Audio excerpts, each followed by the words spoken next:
Very welcome to everyone to this very exciting and interesting webinar where we will be talking about the three key shifts in the accounting profession to watch next. And we will dive into kind of how the world of accounting is changing with the introduction of AI, where it's at now, where it's most likely to go, and sort of how your firm can best prepare for this. I'm Ailish. I lead solutions here at Unlikely, but to be honest, I'm the least interesting person on this webinar, so I don't want to say too much more. And I'm very excited to be joined by three incredible guests who I'm sure are going to have some really exciting and valuable insights on the topic. We have James Berridge, who's a director at Saffery, Mark Babington, the executive director at the Financial Reporting Council, and our very own Henry Galbraith, who's head of professional services here at UnlikelyAI and previously was an accountant also at Saffery. And before we get going, I guess I'd love to hear a quick intro from each of you. So James, let's start with you. Can you give us a super brief introduction to who you are, what you do? Absolutely. So I'm James Berridge, director at Saffery. I'm largely involved with our audit team, specifically around their data analytics and audit technology stack. So a lot of the day-to-day is working between audit and IT, translating both worlds. Awesome. Thank you for that. And I will pass over to you, Mark. I'd love to hear the same from you. Thank you very much. So Mark Babington, Executive Director of Regulatory Standards at the FRC. I lead basically the FRC's technical public policy work, so covering everything from audit to accounting to corporate governance, stewardship, actuarial and digital. And I also sit on the global board that sets the code of ethics for the accountancy profession. Awesome. Thank you for that. And finally, over to you, Henry. Tell us a bit about you. Thanks very much. So hi, I'm Henry. I'm head of professional services at UnlikelyAI, and I spend my time partnering with firms in industries such as accounting to implement our neurosymbolic AI to try and help free up some time. Stunning. Amazing. A little bit about what we're going to talk about today. So as I said, there's three key shifts that we're going to dig into. So the first is sort of how skills are changing within the accountancy world. Then we'll talk a little bit about how teams are being reshaped. And finally, talk a bit about how the work is actually changing. And then we'll leave some time for Q&A at the end. So as I said previously, please get your please get your questions in the chat or the Q&A box, whatever you would prefer, and we will dig into that at the end. Okay, a little bit about us. I guess you're wondering maybe why an AI company is holding a webinar about accounting. So before we jump in, I can tell you very briefly about UnlikelyAI. So we are, as I said, an AI company, and we're focused on building AI that is fully trustworthy. Our mission is to make AI safe, reliable, and compliant for the world's most regulated industries, and obviously accounting is a key one of those. So that's why we're here today. Awesome. Let's dive straight in. So the first one, skills. How are skills changing in the world of accounting now that we are in the middle of this AI revolution? So I think one of the kind of key questions around this is like, you may have hired accountants in 2020 before or slightly after for particular skills, or maybe you are an accountant currently and you have a certain skill set. Is that same skill set going to be important? Is it going to keep you employed and at the top of your game as we roll into the end of the 2020s and 2030s? Some key stats. So 79% of people agree that accountants as data guardians, i.e. ensuring data governance, will become increasingly important to organizations. So that came from the ICAEW in 2025. And a couple of roles that didn't exist 5 years ago today, which is quite interesting, are an AI augmented financial analyst, a predictive modeler, and a client data strategist, which all sound very technical and perhaps relevant for this current changing world.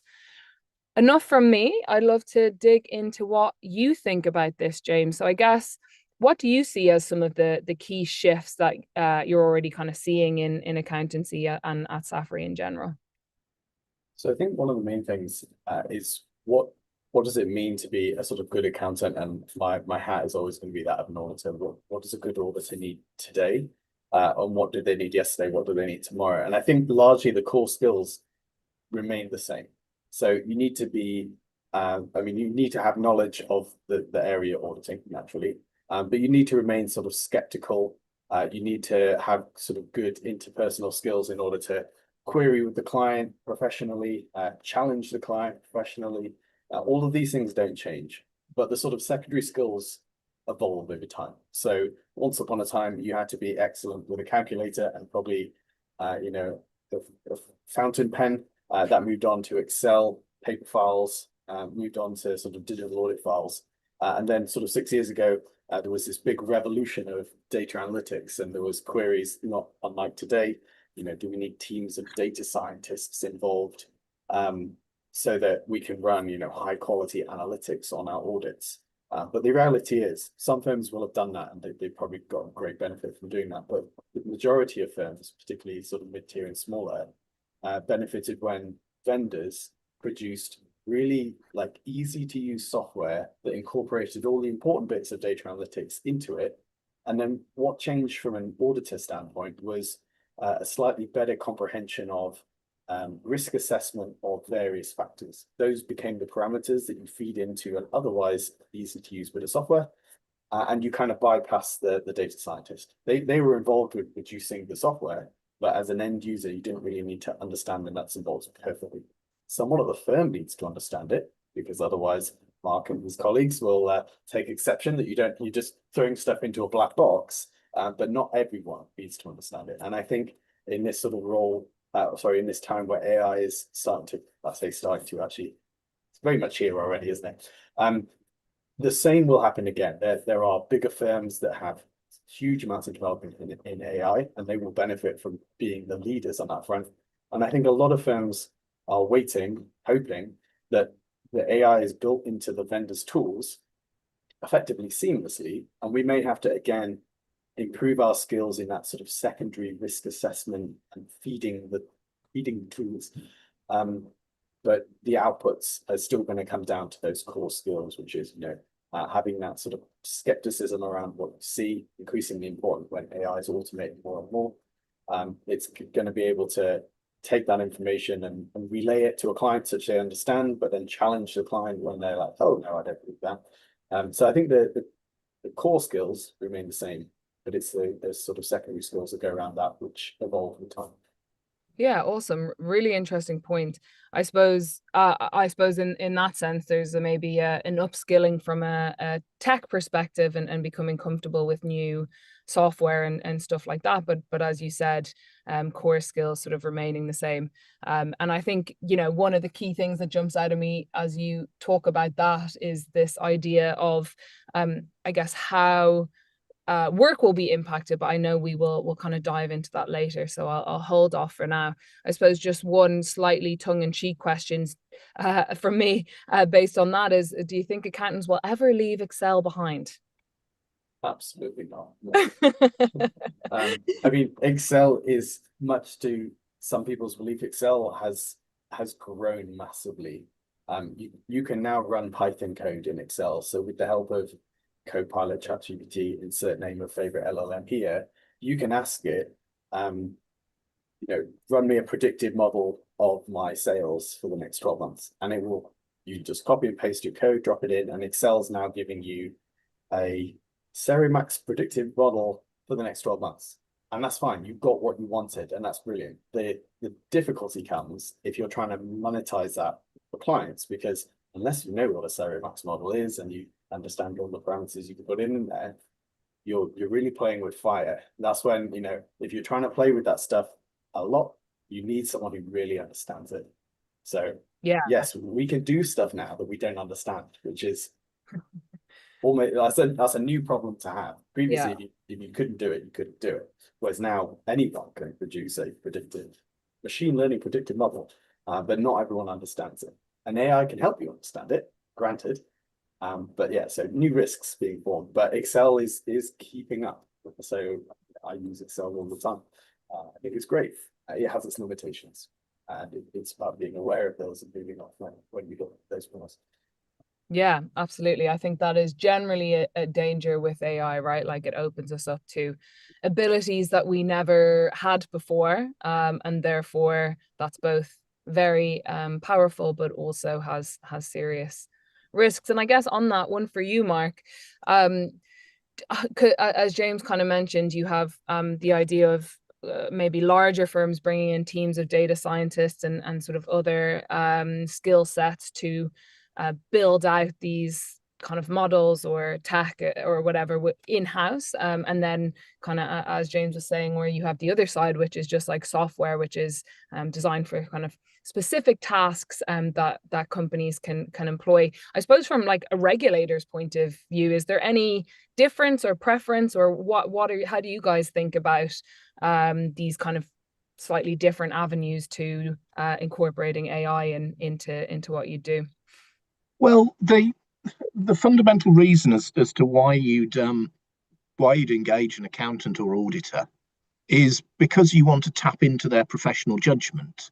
They give you a perspective and an understanding that is helpful to you and to your business, for lots of different purposes.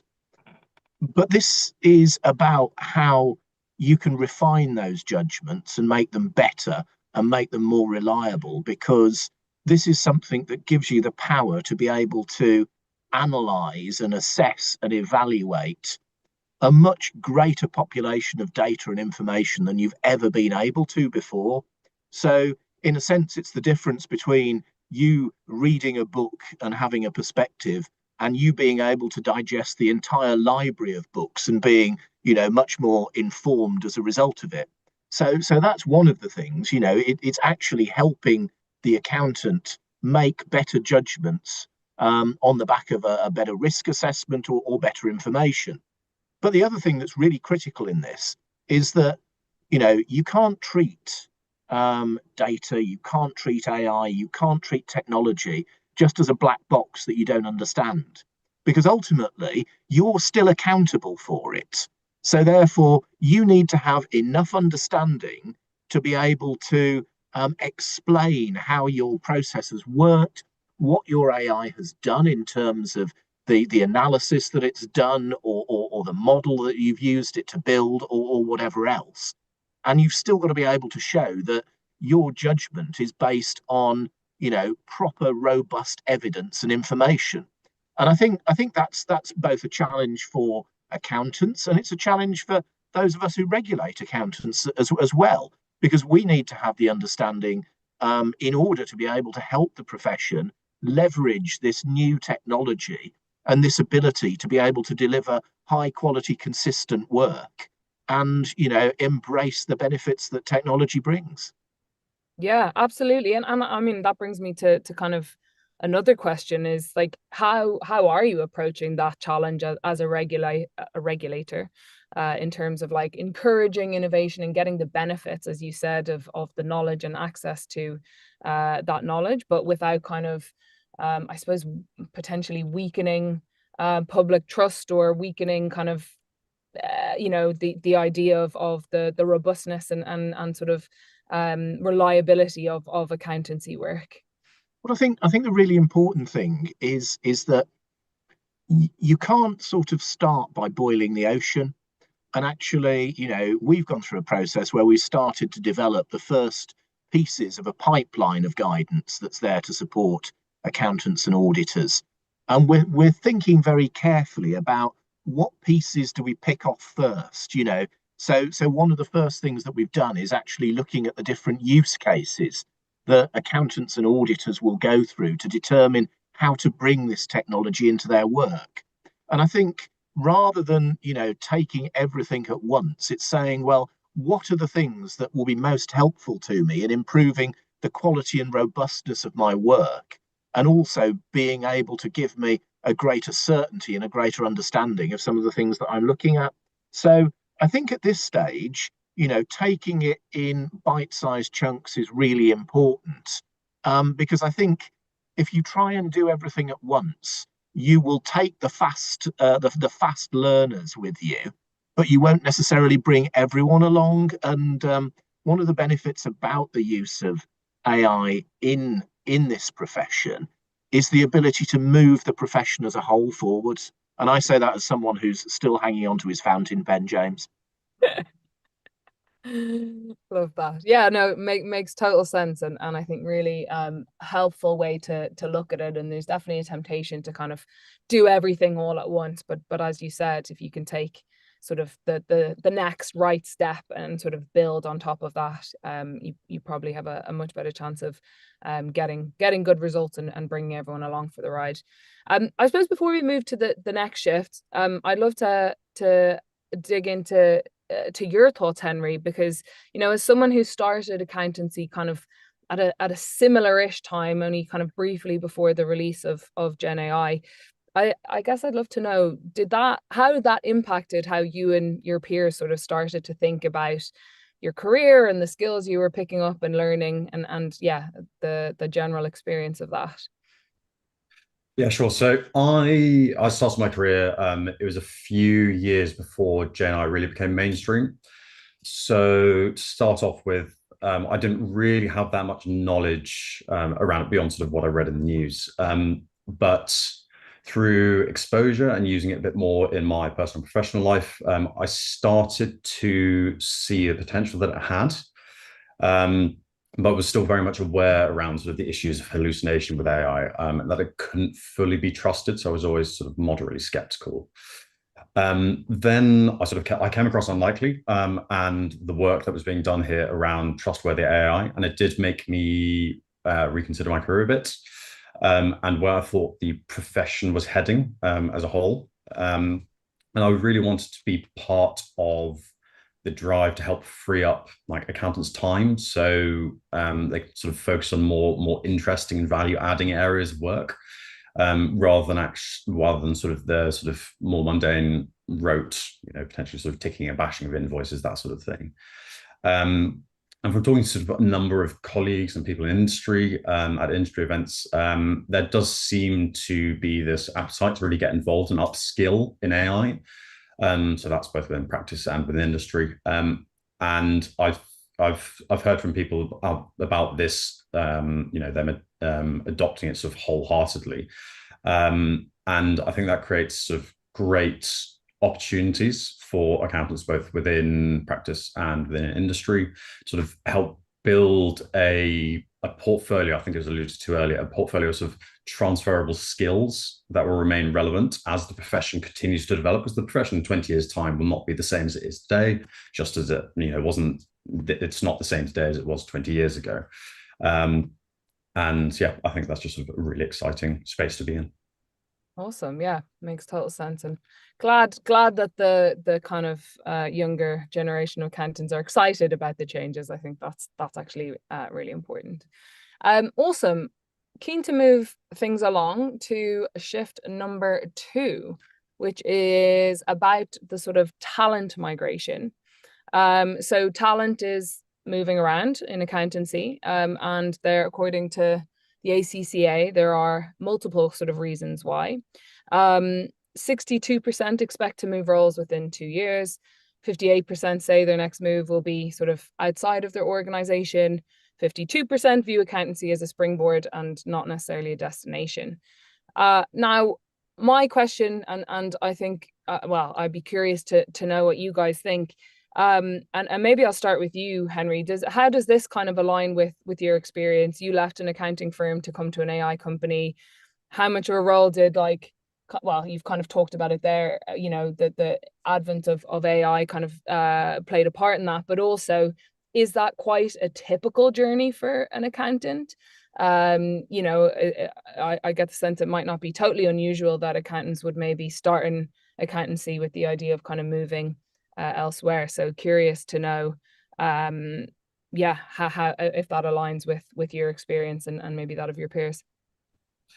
Yeah, absolutely. As you say, it's not necessarily typical to move from accounting practice into an AI company, but I imagine as time goes on, that will become more common, but also internal moves as sort of people need to become more sort of AI literate and data literate. Internal roles will come up and internal moves will occur, I think, increasingly frequently in the future. So my move was from a traditional accounting firm, and it wasn't because I wanted to leave the profession. It was because the sort of application of AI in this trust-based space was really exciting, as I mentioned earlier. And I saw how much time in practice was spent on some repetitive tasks that are sort of perfect candidates for this, type of automation. And that if that could be, automated, then accountants would be freed up to work on more value-adding role, types of work for clients. Problem solving, exercising professional skepticism, interacting with the client, and really managing those client relationships. Which I think ultimately is much more enjoyable and will help retain people in the longer term. I thought that was really exciting. Yeah, awesome. And I guess, James, from your point of view, do you think this is a big change from how things have been, or is that kind of how things have going, or have always kind of been? Yeah, I would love to know the same stats from, say, 2020 or even 2015, because there's always been a flow from, I'd say most accountants, I think this is accurate, making up stats as I go along here, but most accountants train in practice, and a large portion of them, if not most of them, end up in industry.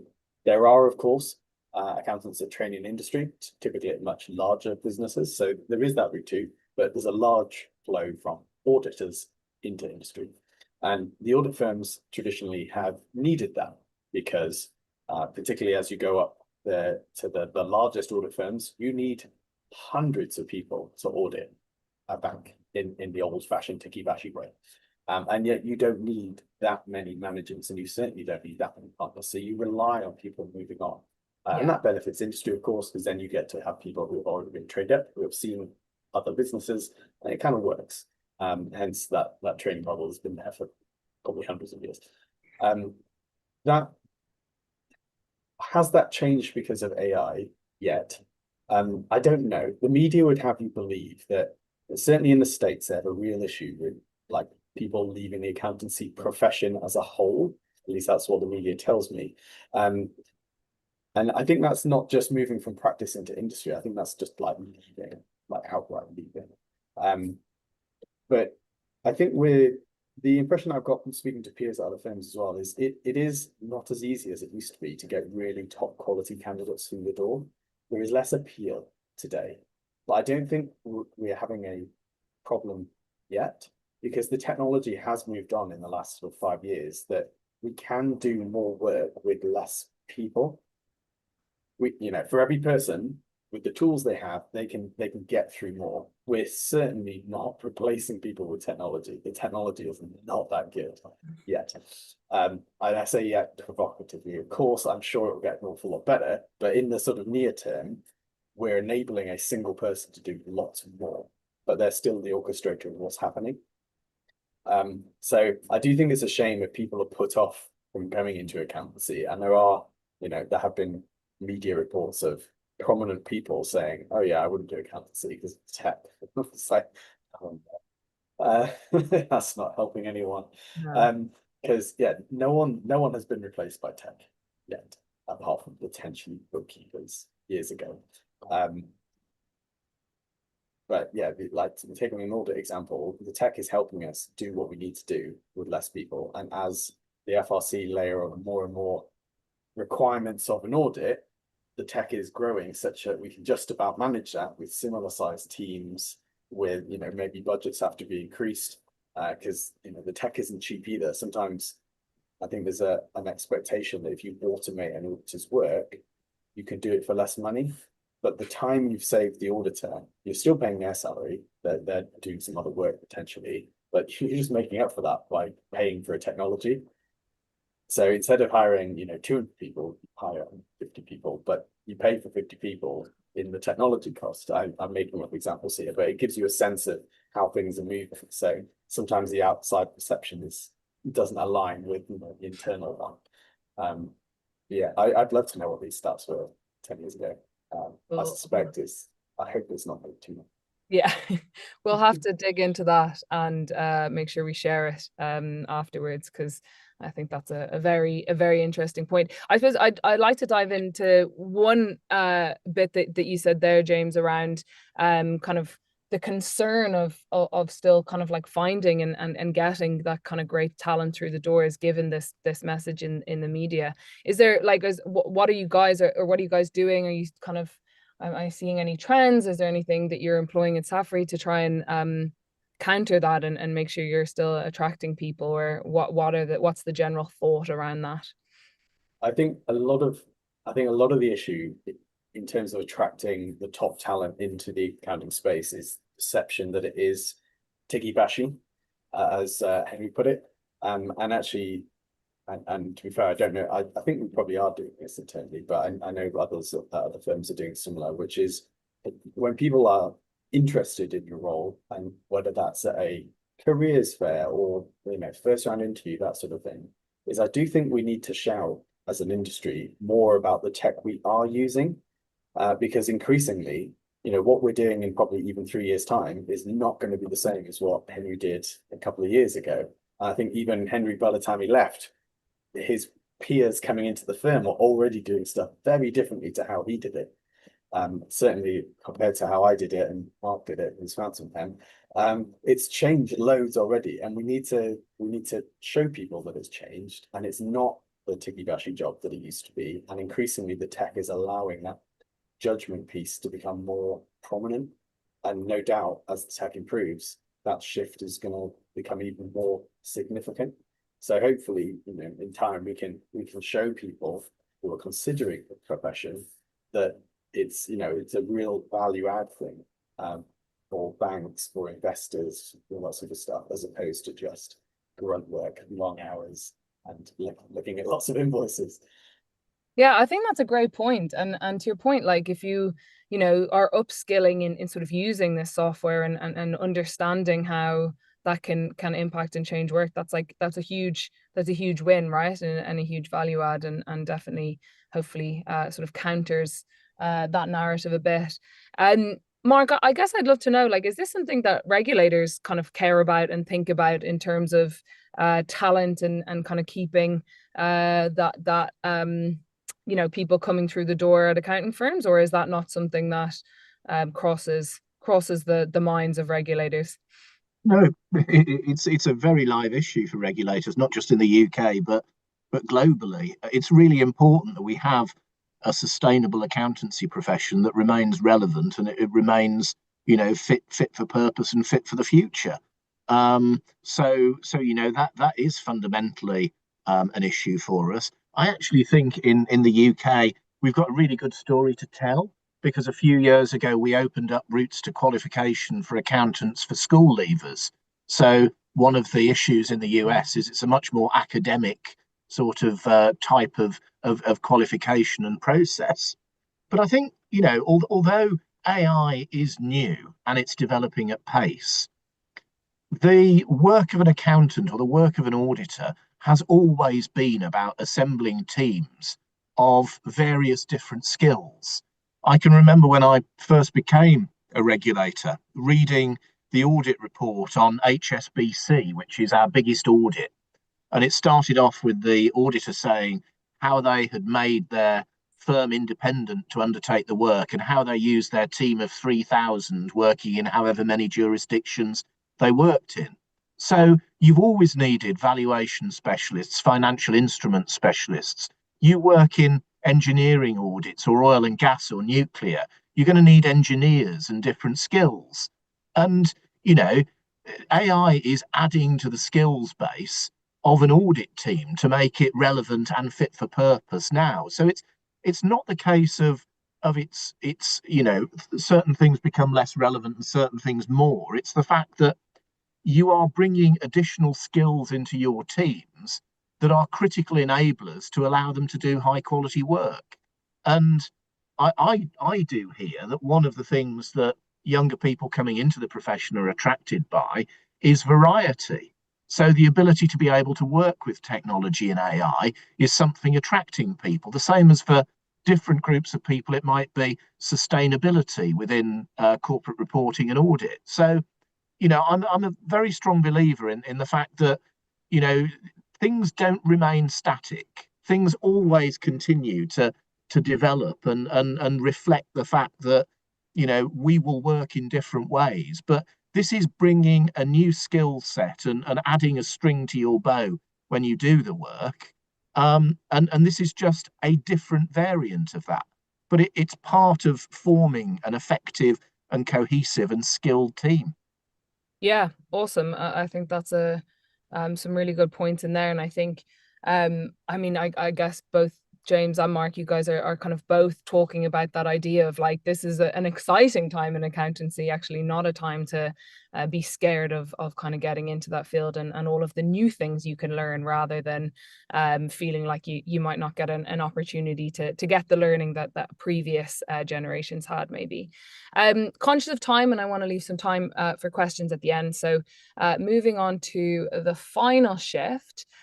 This kind of aligns with sort of what we're talking about there, and I think has been mentioned by possibly all three of you thus far, which is this idea that we're kind of moving towards a world where, and I think this is not just limited to accountancy, but where kind of AI handles the sort of mundane or more routine work, and humans are in charge of the judgment and overseeing and maybe the more skilled work. And there's a bunch of data here around kind of automation investment freeing up capacity, firms providing AI using that to kind of unlock additional work, and leadership seem to have a real focus on kind of investing in AI, and aligned with that kind of retaining and retraining of high potential talent. So Mark, a little bit back to you. Do you think this is aligned with how people's expectations are changing? Do you think that's kind of, is that kind of coming up in the regulator side of things, in terms of thinking about how you're putting together kind of future regulations around that judgment and kind of higher skilled work? Or yeah, I'd love to understand how you're thinking about that. It is about that higher skilled work, because, you know, when I speak to people in the profession, again, sort of globally, there is a really clear understanding that it is a human decision maker. There is a deciding mind. You're not handing over your decision making to AI. You are using AI to support you in making better decisions. And so therefore you need to be able to harness it and use it. So, you know, your scarce resource, your judgment is being used where it is of the most critical importance. And, you know, AI can help you do that. It can help you identify anomalies. It can help you identify things that you need to dig in and ask further questions about. It can allow you to expand the information that you use to support your decision making. And that was never possible before, but now it is. So in a sense, it's a way of helping you deliver a better job.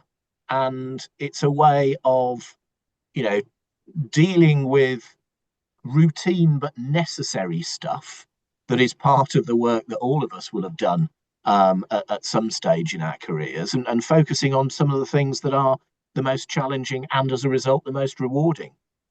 Yeah, definitely. Really, really interesting points. And James, I guess I'd love to know, you know, with all of this in mind, everything we've discussed, kind of how would you view what good looks like in terms of sort of balancing that use of AI with kind of more human judgment and in the skilled work side of things? Like, what would you be, you know, reaching for as that kind of gold standard? Yeah, so there's a lot of talk in the industry about keeping humans in the loop as a sort of, I guess, as a sort of risk mitigation factor. But I think there's two prongs to this one. Human in the loop is definitely the most popular, but I did read a sort of blog post by a sort of big vendor in the auto space just a few days ago, which was actually sort of targeting / promoting perhaps AI in the loop would be better. So I was trying to think about what a good analogy for that might be. So a bit of AI that's existed in the accounting space for a while now, through various vendors, is the ability to effectively have AI. So this is kind of non-generative. So it's the machine vision and machine learning to read an invoice, work out where it should be posted to, and post it. And when it is happy that it knows what it's doing, it will just get on and do that without any human interaction. And if it's slightly unsure, going back to the human in the loop, it will check. I'm not sure what to do with this one. Maybe it looks different for the last one. I'm going to double check. So in that kind of really narrow scope, human in the loop sounds like a perfectly reasonable level of interaction because it's quite sort of deterministic and workflowy. I think when you start to broaden it to like an audit, and I think Mark was sort of touching on this point, albeit using different words and in a slightly different context. I think what we need to do is we very much have that human professional judgment front and center, and you risk assess based on the information that AI has potentially prepared for you, not making conclusions on it, but it prepares information for you, use that, risk assess, and then you decide as the human, I think the best thing to do is test X, Y, Z in these ways. And then with the AI in the loop, as I've interpreted it, is you then don't necessarily do that work. You send your AI to go and do it. But each one of those things is in itself a narrow scope. And maybe when the systems get better, maybe they can be relatively autonomous. And again, much like the invoice posting is today, it goes, actually, I've done most of this. This one I wasn't sure about. So again, it's human in the loop in that narrow context, but in the broad context, it's kind of AI in the loop. So it's like, who is the orchestrator? So I know a lot of firms are talking, agentic AI is the ultimate buzzword right now. And agentic AI can talk to other AIs, do all the orchestration. So, well, that's fine. But above that, hopefully in an audit context, you've got the human orchestrating a bunch of agentic AIs, which themselves have a team of 1,000 little AI agents running around doing what we need.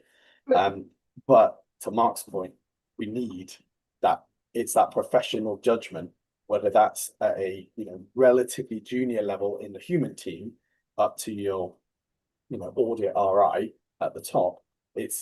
That's what the end client is paying for. That's what you're trying to interact with. And if the AI is helping them get there faster, cheaper, higher quality, whatever it is, great.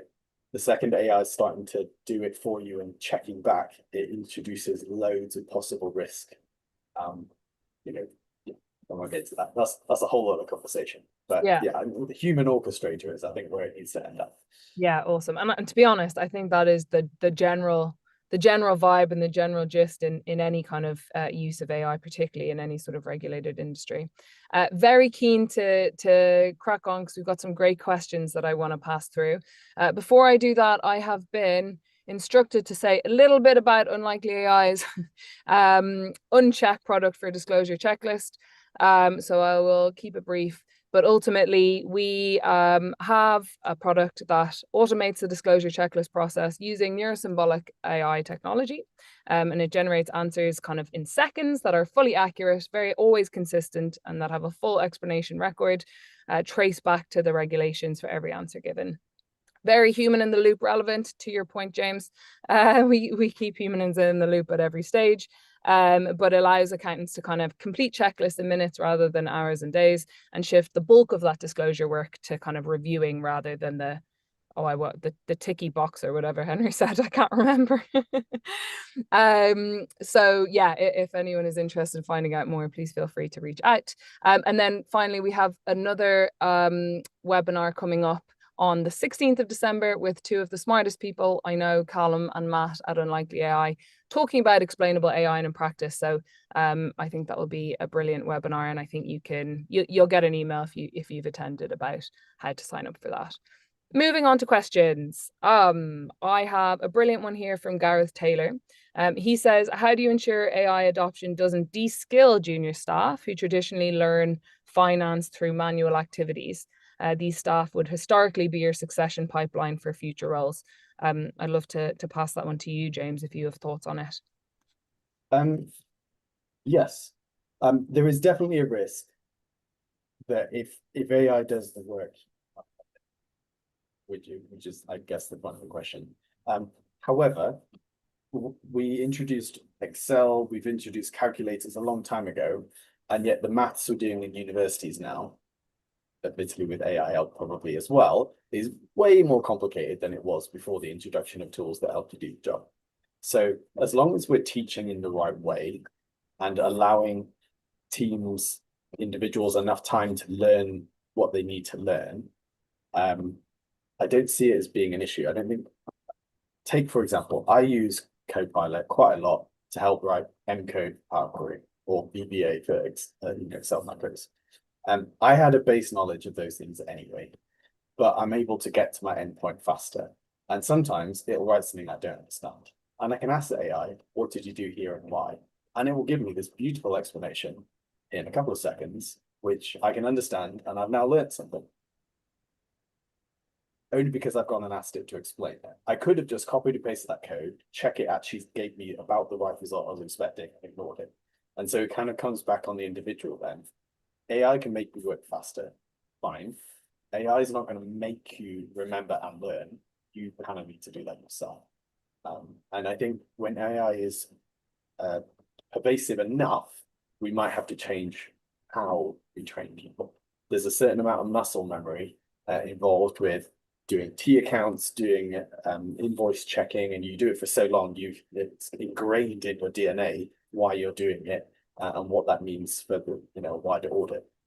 If you do that in a couple of seconds and you only see 3 invoices which are problem items, you're not going to get the muscle memory from it, but you still need to ultimately get to the position that you can review the output of an AI or a human that did that work.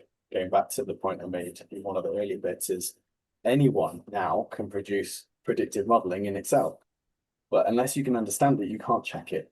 So to Mark's point, when you're paying for someone's professional advice in this area, if you don't understand it, you shouldn't be giving that advice. So I think it goes back to the ethical standards.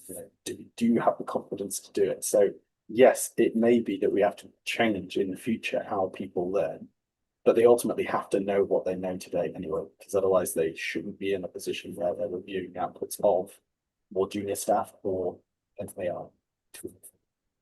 Yeah, awesome. I think there's a lot of opportunity for additional and better training perhaps there. And I think this is the same in kind of education and lots of other spaces. It's just about a bit of a mindset shift. We've had a question here about Nikolai Thompson says question that they get most from senior leaders. Where do I start? Henry, I'm curious what you would say to that. For an accountancy firm, obviously you've been there and now you're working in AI. Like what advice would you give to senior leaders about where they should start incorporating AI? Well, first of all, before even incorporating AI, I think it is important just to even play about with it in your personal life. If you've had absolutely zero exposure to AI at all, I think it's actually really important to just have a play about with it. Ask ChatGPT a couple of questions, see if it can redraft a document for you. I think that would be a really good way of sort of just illustrating AI's capability. And then in terms of implementing it professionally, having a look and understanding sort of first of all, where are the pain points within your practice? What areas sort of are taking up a significant amount of time? What areas are repetitive? Because those are sort of the low-hanging fruit areas that could really be focused in on, and AI could, automate relatively effectively. Yeah, awesome. Definitely some good tips there. And just conscious of time here, so I have one last question, and I'm going to put that out to you, Mark, because it's very regulator specific. And this question is, what are regulators watching most as AI gets adopted so widely? I suppose it's having that clarity of understanding about why you are using AI and what you're seeking to drive with it. So I said, one of our first pieces of guidance was about, being clear of what your use case is. You're not doing it because it's a fashion. You're doing it because it helps drive better quality in your work. So therefore, what we want to see is there a proper understanding of what this is going to let you deliver? Are you monitoring against that to make sure that you do have appropriate guardrails to check the output from AI, to be able to make sure that it's delivering you sensible and supportable material? But it is that clarity, and I think it's very similar to when 15 years ago we started talking about IT in audit. there was a danger that IT was not really used in audit, it was more marketing. So we want to make sure that that doesn't happen with AI, that it's actually used to support high quality work in a consistent way. Yeah, awesome. Super helpful. And really interesting to hear about things from the regulator side of things. We've run over because there's just endless amounts of things to talk about, and once you get me talking about AI, I can't stop. But I know we do all have a busy work day. So thank you guys, James, Henry, and Mark for joining. You've really added some incredible insights, and I hope a lot to kind of feed that conversation, and also for attendees to kind of take away and build on as they think about how AI will kind of impact their work moving forward. And thank you to everyone who joined. Really, really great questions. And yeah, thank you for attending and listening. And join us on the next one. Have a great day, everyone. See you. Bye.